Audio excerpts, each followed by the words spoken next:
Hello mga loves! Another day, another ganap na naman tayo for today's video.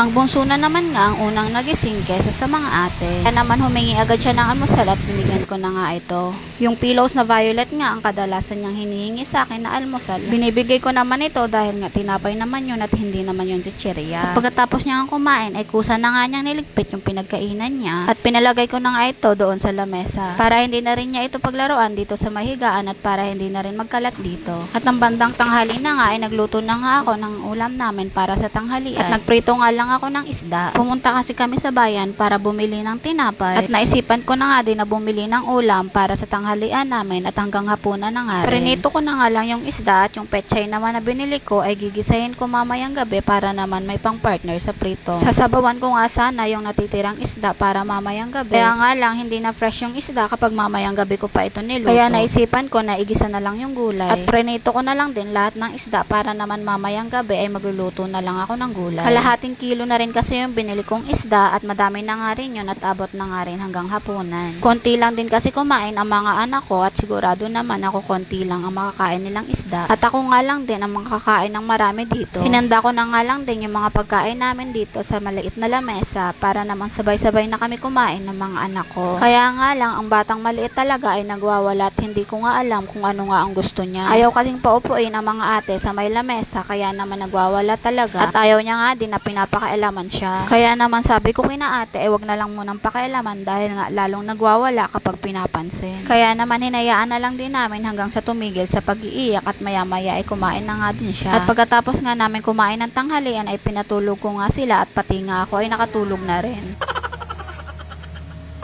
At nang magising na nga sila, pinaligo ko na nga rin agad para naman makakain na rin sila ng merienda. Inilabas ko na nga lang din ulit yung lamesang maliit para doon na lang din muna sila kumain habang naglalaro. At habang may ginagawa rin ako sa loob, ay babantayan din muna ni Ate Alexa ang bunso. Ayan nga, habang kumakain ay daladala pa nga niya ang pagkain niya. At ayaw niya nga talagang iwan dahil nga ayaw niyang bigyan si ate niya. At dahil nga nakita ko rin na napakadumi dito sa labas ng bahay namin, ay nagwalis na nga lang din muna ako. At inilagay ko na nga rin diretso sa sako yung basura na nawalis ko. Napakarami na rin kasing langgam dito sa may pintuan namin dahil nga sa mga tira-tirang pagkain na tinatapon dito sa labas. Inilipat ko na nga lang din muna yung maliit na lamesa na ginagamit nila para naman makapagwalis din ako doon sa pinagpwestuhan nila. Pagkatapos ko nga magwalis ay tinapos ko na nga rin yung ginagawa ko na pagbabanlaw at isinampay ko na nga rin ito dahil nga maaga pa lang ay pinaikot ko na nga ito sa washing. At sa wakas nga ay natapos na rin ako sa mga gawain ko at sa mga sampayin ko.